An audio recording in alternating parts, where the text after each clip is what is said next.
Baik, kita lanjutkan ke part selanjutnya. Sekarang kita kasusnya agak kita perlebar sedikit gitu ya. Kita kasih konteksnya dulu. Jadi misal P, X, Y. Jadi ini kita kasih konteks fungsi proposisinya dulu. P, X, Y itu kita ibaratkan seorang X menyukai buah Y. Jadi kalimatnya seorang X menyukai buah Y. Semesta yang diomongin, semestanya X adalah himpunan seluruh penduduk Indonesia, sedangkan semestanya Y adalah himpunan semua jenis buah yang ada di Indonesia. Gitu. Kalau kita ngomongin di seluruh dunia atau di seluruh permukaan bumi ini yang hidup gitu ya, terlalu banyak. Kita ya agak persempit sedikit gitu ya. Misalkan X-nya itu kita anggaplah dia seluruh penduduk Indonesia atau seluruh warga Indonesia. Sementara untuk Y itu semestanya adalah himpunan semua jenis buah yang ada di Indonesia. Itu pun kita tahu pasti sudah sangat amat beragam dan bermacam-macam ya. Bahkan kalau kita list saja mungkin nggak akan sampai kita selesai. Tapi kita ibaratkan seperti itulah ya, gampangnya misalkan anggaplah X-nya itu seluruh warga Indonesia yang sekarang berjumlah berapa? 250 juta orang ya? Atau lebih sekarang sudah. Anggaplah 250 juta orang ya kira-kira. Sedangkan semestanya Y adalah himpunan semua jenis buah yang ada di Indonesia. Saya yakin ini pasti ribuan, bahkan bisa jadi ratusan ribu, karena ada banyak sekali jenisnya macam-macam gitu ya. Di Indonesia yang paling mudah pisang aja udah berapa puluh jenis tuh pisang aja gitu ya. Di seluruh Nusantara pasti sudah banyak. Jadi anggaplah ini kasarnya ratusan ribu lah ya, ratusan ribu jenis buah. Terus sudah ya, jadi semestanya sendiri-sendiri, X itu adalah orang, Y itu buah gitu. Nah, kita bisa mengembangkan 8 kasus yang berbeda. Kalau tadi yang pertama kan ada 2 kasus gitu ya. Selanjutnya tadi sudah diperlebar contoh ibu dan anak tadi itu 4 kasus. Nah, kalau kita tambah dengan kuantor yang sejenis, misalkan universal dengan universal atau eksistensial dengan eksistensial, maka akan muncul 8 varian ini. Nah, 8 varian ini yang bisa kita lihat di sini, yang kalau tadi kan beda aja ya. Jadi kuantor universal sama eksistensial, terus dibolak-balik antara kuantornya dan dibolak-balik variabelnya. Kalau ini, nah ini saya mulai dari yang kuantornya sama. Jadi universal dengan universal, variabelnya X yang belakang Y. Untuk yang kedua sama, masih tetap sama-sama universal tapi variabelnya dibalik, tukar tempat gitu ya. Terus ini nomor 3 universal eksistensial XY, ini dibalik kuantornya, eksistensial universal tetap XY. 5 sama 6 urutannya sama kayak 3 dan 4 tapi variabelnya yang ditukar gitu ya. Sedangkan 7 dan 8 kita menggunakan kuantor eksistensial tapi urutan variabelnya dibalik. Jadi 8 varian ini sebenarnya kita punya macam-macam gitu ya. Kita punya macam-macam. Minimal ada 8 ini kalau kita mau memvariasikan memvariasikan kuantor gabungan. Kalau mau memvariasikan kuantor gabungan dari 2 ini aja, ini kan kuantor itu kan ada 2 macam. Kalau 2 variabel itu kita bisa bikin 8 ini. Berarti kalau variabelnya nanti bertambah lebih banyak lagi, mestinya akan jadi lebih banyak ya variasinya gitu. Tentu akan jadi lebih banyak karena urutannya bisa dibolak-balik gitu ya, macam-macam. Sekarang kita cermati 8 kasus ini dulu aja. Kita masih latihan, barangkali ada yang masih bingung perbedaan makna dan bagaimana nanti cara menentukan benar salahnya gitu. Kalau tadi kan kasusnya anak dan ibu, sekarang kita ganti orang dan buah gitu. Bagaimana kita akan belajar bagaimana cara kita memutuskan benar dan salah. Dan sebelum itu, untuk bisa memutuskan benar dan salah, kita harus tahu bagaimana caranya membuktikan. Nah, ini yang paling penting. Ini akan menjadi basic pembahasan kita di pertemuan akhir nanti. Kita membahas tentang cara pembuktian atau pembuktian sesuatu. Kalau kita mau membuktikan sesuatu tapi nggak tahu caranya, kan ya nggak tahu ya arahnya mau kemana. Ini adalah bagian yang sangat penting di mana kita mempelajari ketika kita mau membuktikan sesuatu harus berangkat dari mana. Nah, jadi perhatikan ada 8 variasi ini ya. Mari kita cek. Dalam kasus pertama tadi, ini saya bikin agak kecil ya, semoga terlihat. Yang membaca via handphone boleh di zoom. Dalam kasus yang pertama, saya punya kuantornya tertulis untuk setiap Y, untuk setiap X, untuk setiap Y berlaku P, X, Y. Seperti ini kasusnya boleh dibaca begini. Untuk setiap X dan Y langsung berlaku P, X, Y. Kenapa kok bisa langsung dan Y? Kenapa kuantor yang belakang tidak dibaca? Karena dia sama-sama kuantor universal. Tapi kalau mau aman, mau lengkap, boleh dibaca semua, lebih bagus. Untuk setiap X dan untuk setiap Y gitu ya. Jadi karena kuantornya sama, kita perlu kasih kata sambung. Nah, boleh kita pakai kata sambungnya dan ya. Untuk setiap X dan untuk setiap Y berlaku P, X, Y gitu ya. Untuk setiap X dan untuk setiap Y berlaku P, X, Y. Tadi P, X, Y nya kalimatnya adalah gimana tadi kalimatnya? Nah, kalimatnya adalah seorang X menyukai buah Y. Seorang X menyukai buah Y. Kalau ini kalimatnya untuk setiap X dan untuk setiap Y, berarti kalau kita terjemahkan setiap orang atau semua orang ya, semua orang menyukai semua jenis buah. Bayangin, semua orang menyukai semua jenis buah. Banyak nggak tuh? Banyak sekali, artinya ini luas sekali. Kalau Anda bayangin semua orang ya, semua orang tuh berarti tiap-tiap orang di Indonesia yang jumlahnya 250 juta orang itu harus suka semua jenis buah. Semua orang menyukai semua jenis buah karena kuantornya semua dan semua. Ya kan? Semua orang menyukai semua jenis buah. Bayangin.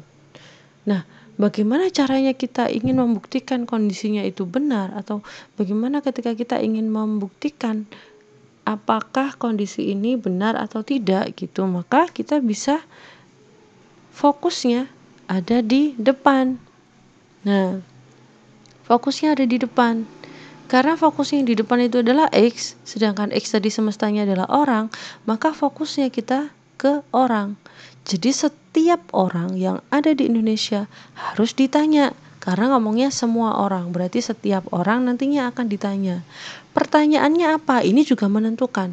Jadi bagaimana kita bertanya atau pertanyaan apa yang kita ajukan itu merupakan langkah yang sangat krusial dan sangat penting ketika proses pembuktian.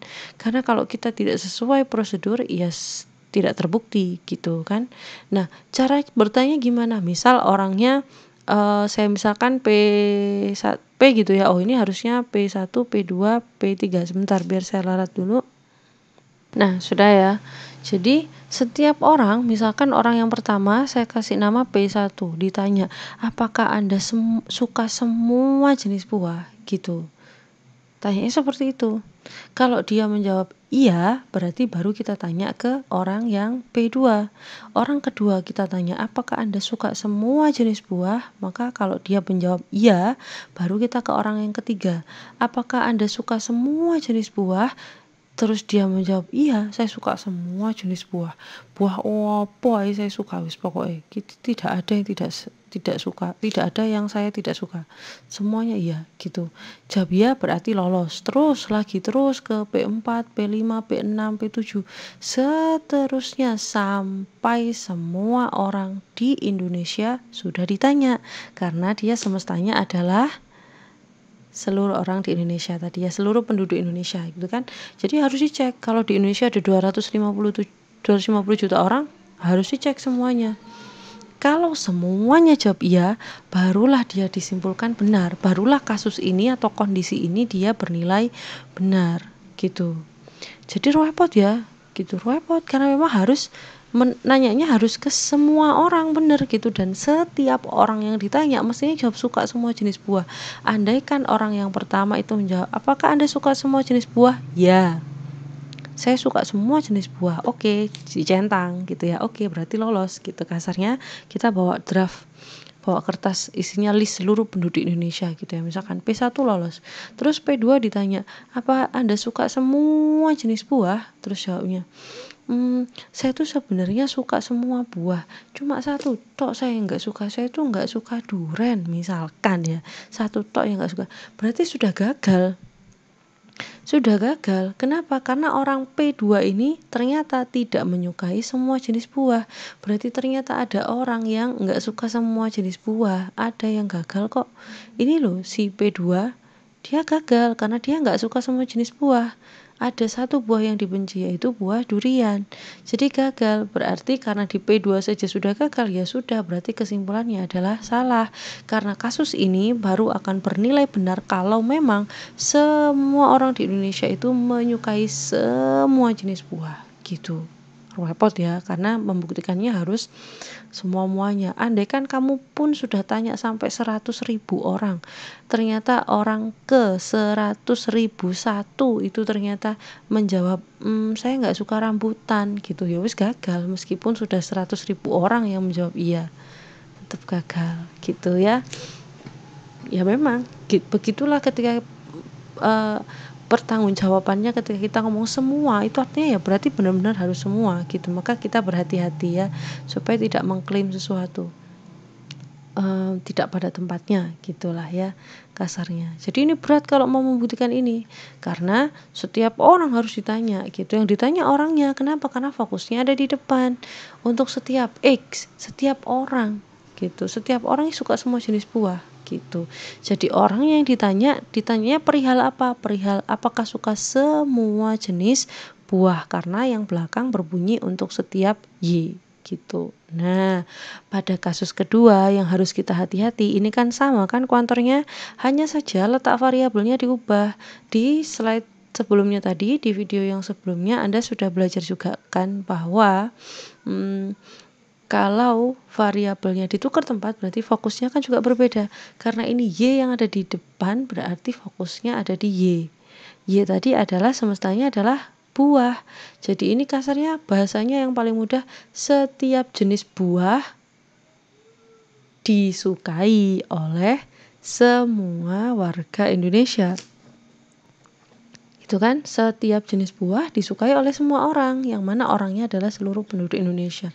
Setiap jenis buah disukai, enggak mungkin menyukai ya, masa menyukai. Kalau tadi kan seorang X menyukai buah Y, berarti kalau kita balik kalimatnya menjadi kalimat pasif kan, setiap Y atau buah Y disukai oleh orang X gitu. Disukai, jangan pakai menyukai lagi ya.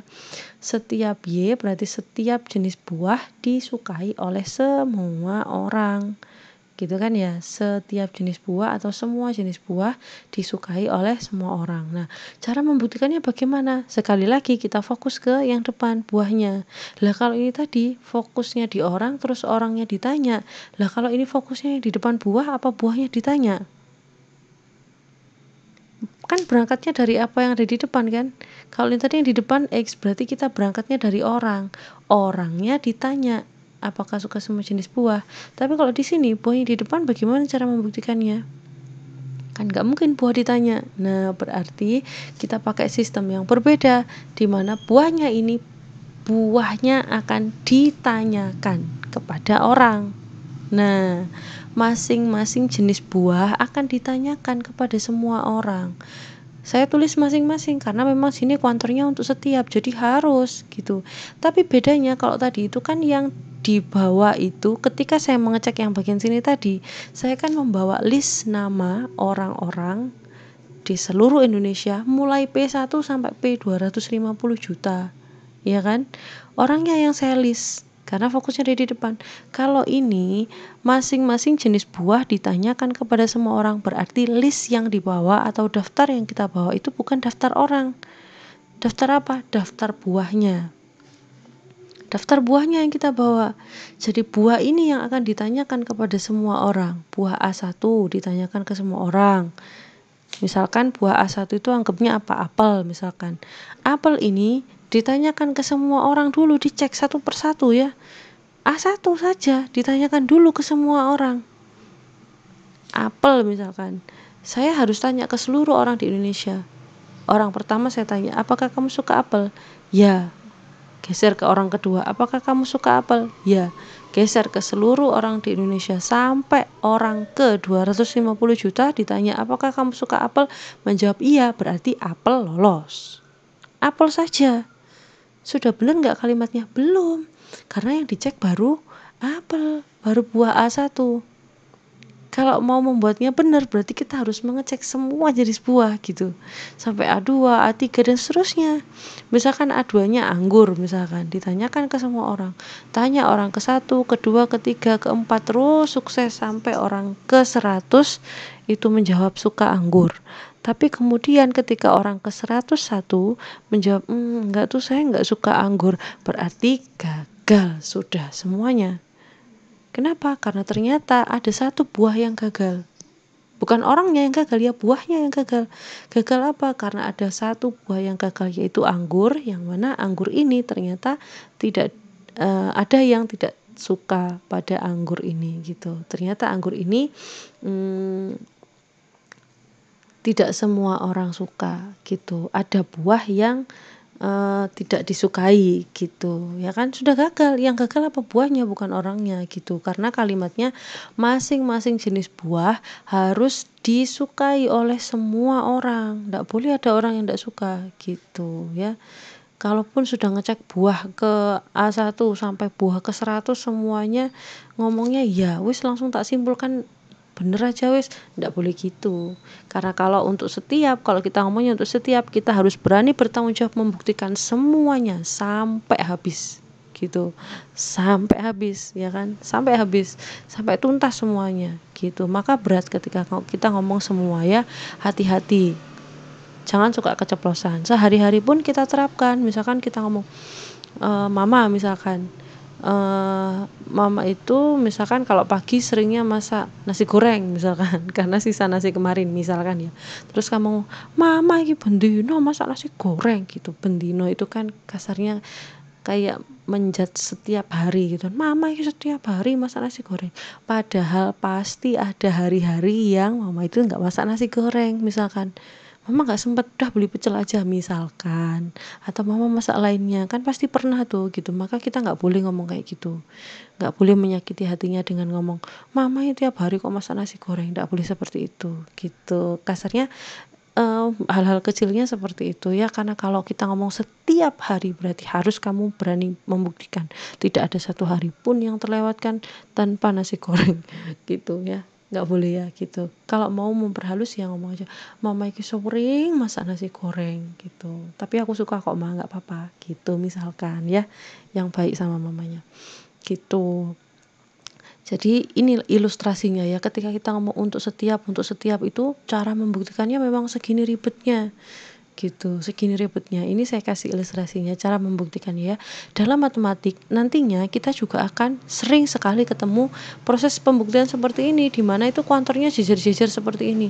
Kita harus tahu mana yang diprioritaskan, dan terus kalau sudah diprioritaskan, langkah selanjutnya proses pembuktiannya apa. Nah, proses pembuktiannya ada di kanan ini. Jadi harus apa yang ditanya, kalimat apa yang ditanyakan, kepada siapa kita bertanyanya, itu yang sebenarnya menentukan langkah kita dalam pembuktian gitu ya. Kira-kira seperti itu. Kita geser, kita ke contoh yang tadi nomor 3. Untuk setiap X ada Y sedemikian hingga Px, Y. Berarti setiap X itu X-nya orang ya. Setiap orang ini menyukai apa nih? Untuk setiap X ada Y. Berarti setiap orang menyukai, untuk setiap orang terdapat satu buah yang disukai. Oh gimana? Setiap orang menyukai salah satu jenis buah. Setiap orang menyukai salah satu jenis buah. Kan ada. Berarti kan boleh salah satu ya. Setiap orang menyukai minimal satu jenis buah. Gitu aja ya. Minimal ya kan. Boleh lebih. Yang penting satu. Yang penting ada. Berarti kalau dikalimatkan setiap orang menyukai minimal satu jenis buah. Setiap orang menyukai minimal satu jenis buah. sudah agak sedikit turun. Kalau ini tadi kan disuruhnya setiap orang menyukai semua jenis buah. Kalau ini enggak, dia sudah turun level. Kenapa? Karena setidaknya pokoknya setiap orang itu menyukai buah. Itu yang harus kita buktikan. Perkara buahnya apa? Terserah. Perkara berapa jenis buah yang dia sukai terserah, bebas. Sing penting minimal enek siji ya sing disenengi. Nah, kayak gitulah kasarnya ya.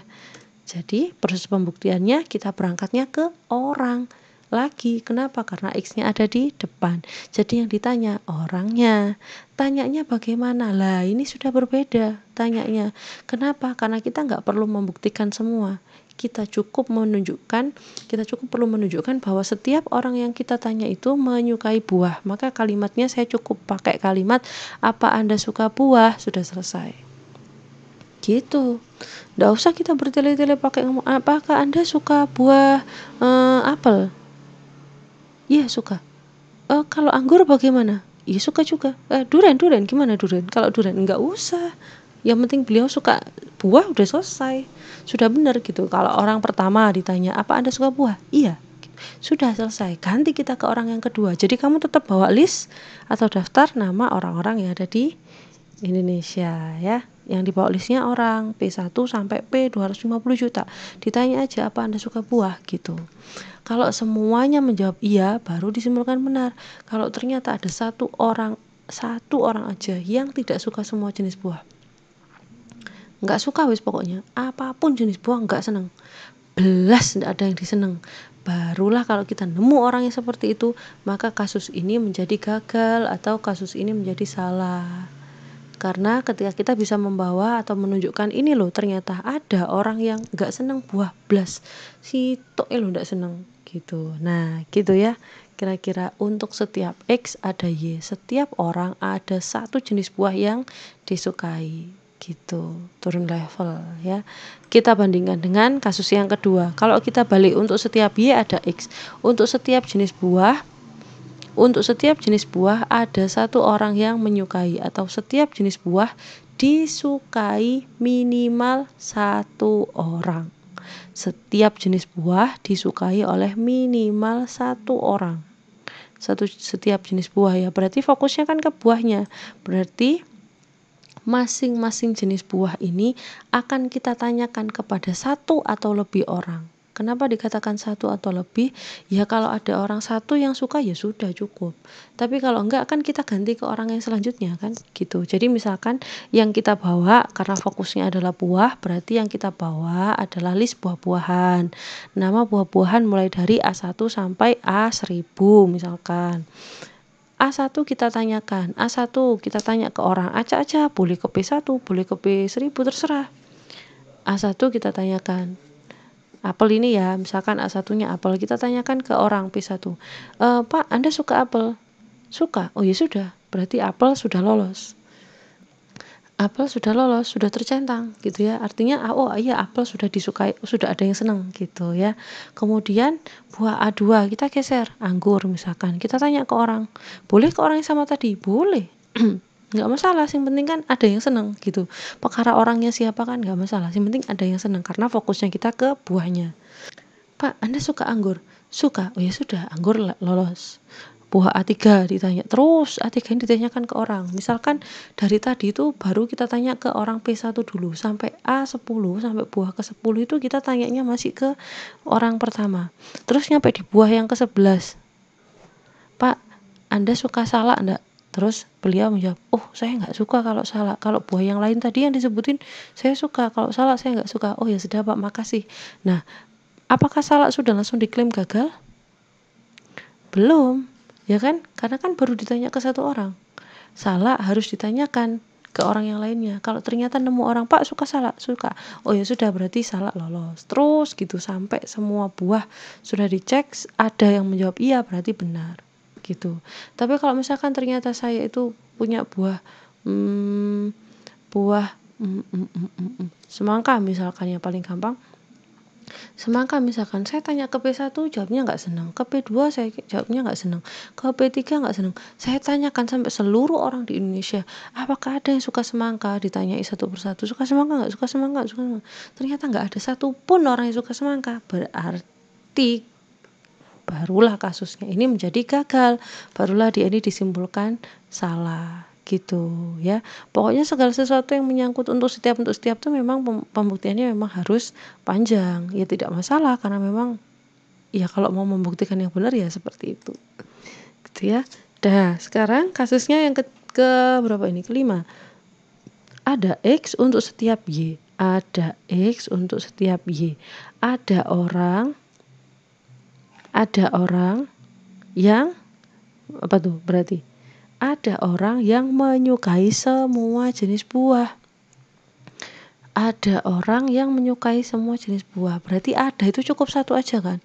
Ada satu aja orang yang menyukai semua jenis buah, sudah selesai ini berarti sudah terbukti benar. Kamu nemu satu orang aja. Iya kan? Nemu satu orang aja menyukai semua jenis buah, sudah selesai nih kasusnya. Fokusnya ada di orang, berarti yang ditanya orang ya, yang ditanya orang. Boleh satu atau lebih. Orang P1 ditanya, apa Anda suka semua jenis buah? Kalau orang yang P1 ini menjawab, ya, sudah selesai. Kan sudah nemu, yang penting ada orang yang menyukai semua jenis buah, sudah selesai. Tapi kalau ternyata P1 itu menjawab tidak gitu ya, enggak tuh, saya ada satu buah yang enggak saya suka, yaitu buah kedondong misalkan, saya enggak suka. Oh ya sudah, berarti orang P1 kita lewatkan, kita ganti, tanya ke orang P2 gitu. Terus kalau ternyata P2 itu apa Anda semua jenis buah? Enggak tuh, saya enggak suka durian. Ganti ke P3, cek sampai barangkali orang ke 1000 misalkan.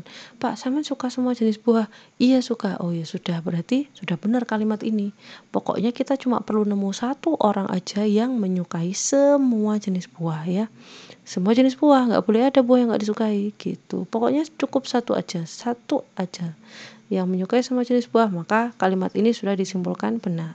Kalau kita balik seperti ini, untuk setiap Y, ada Y untuk setiap X, sedemikian hingga berlaku P, X, Y, berarti kan ada buah ya, ada buah yang disukai oleh semua orang. Ada satu jenis buah atau ada minimal satu jenis buah yang disukai oleh semua orang di semesta, di semua orang gitu aja, semua penduduk Indonesia. Berarti kan fokusnya ada di buah, kita harus ngecek buah, kita harus mencari satu jenis buah yang tidak pernah ditolak oleh siapapun di Indonesia gitu. Jadi kita mengeceknya satu atau lebih. Jadi boleh kita, maksudnya satu atau lebih itu kita boleh bikin list yang macam-macam. Misal saya nebaknya apel aja gitu, misalkan apel satu dulu. Apel ini kita tanyakan ke semua orang. Ini misal buah A1 ditanyakan ke semua orang. Kalau misalkan semua orang di Indonesia yang berjumlah 250 juta itu menjawab suka dengan apel, ya sudah, berarti sukses, berarti sudah selesai. Itu sudah nemu gitu kan ya. Berarti sudah nemu ada buah yang disukai oleh seluruh orang, oleh semua orang gitu. Tapi kalau ternyata buah A1 itu tadi tidak ada yang nggak suka, satu orang aja gitu, berarti kita harus ganti ke buah yang lain. Ke A2 misalkan anggur, ditanyakan anggur ini ke semua orang, ditanyakan Pak suka anggur, Pak suka anggur gitu, sampai semua orang di Indonesia harus menjawab suka. Kalau semua orang di Indonesia memang menyukai anggur, berarti kalimat ini sudah benar karena kita bisa menemukan satu buah yang disukai oleh semua orang gitu.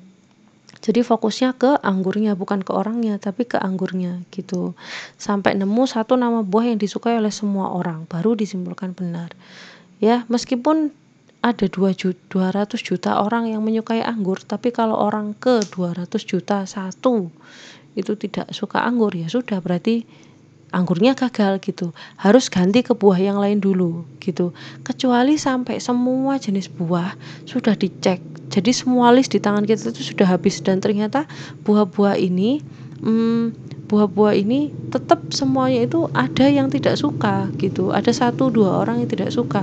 Sampai semua list kita habis, maka barulah kalimat ini kita simpulkan salah gitu ya. Barulah kalimat ini kita simpulkan salah. Kalau ternyata memang semua jenis buah sudah kita cek dan ternyata tetap ada satu orang yang nggak senang, ya berarti barulah dia gagal gitu ya.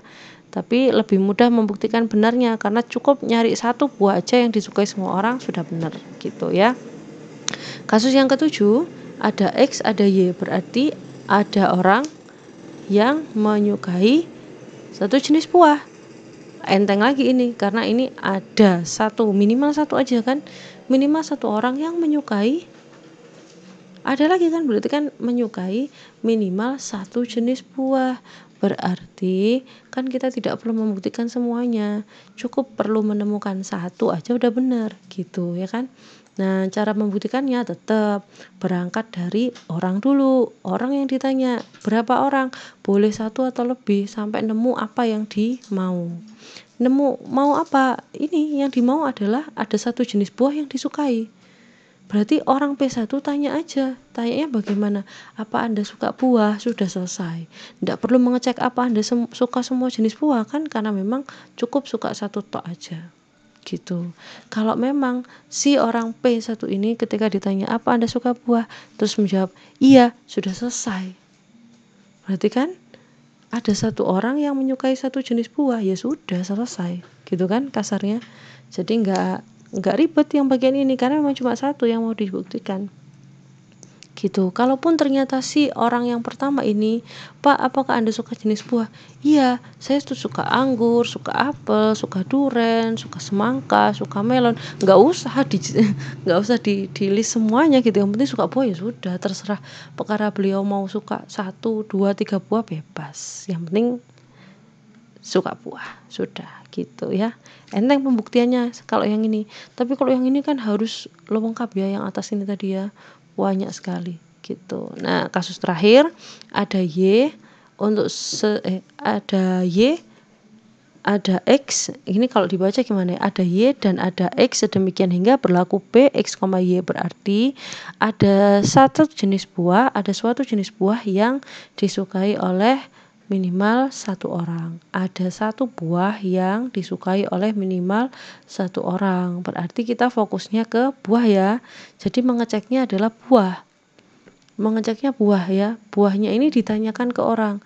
Buah A1 yang ditanya ke orang. Tanyanya bagaimana? Ya misalkan apel, misalkan ya. Tanya ke orang, Pak, Anda suka apel? Suka, sudah selesai. Berarti kan apel disukai oleh satu orang, ya sudah selesai pembuktiannya, benar gitu ya. Kapan kalimat ini akan menjadi salah? Kalau memang tidak ada satupun buah gitu ya, atau semua buah itu tidak disukai oleh siapapun, semua buah tidak disukai siapapun, itu baru gagal. Kan sulit ya, kan hampir tidak mungkin ya kondisi seperti itu gitu. Tapi kira-kira seperti itu ya prosesnya. Barangkali ini bisa diulang-ulang video ini untuk bisa memahami penempatan dan juga bagaimana cara pembuktiannya, urutannya seperti apa yang harus ditanyakan, boleh diulang-ulang gitu ya. Karena ini memang cukup akan membawa impact ke depan. Kalau Anda memahami bagian ini, maka ketika Anda nanti misalkan di teorema yang panjang menemukan ada 2 buah keyword kuantor yang bekerja, ada kata terdapat, terus ada juga kata setiap, maka Anda tidak akan bingung mana langkah yang harus dikerjakan terlebih dahulu gitu. Dan bisa mengilustrasikan, membayangkan pakai diagram atau bisa membayangkan pakai kalimat, kira-kira ini bisa nanti dipakai gitu ya. Oke, bagian part yang selanjutnya akan saya lanjutkan di video yang selanjutnya gitu ya.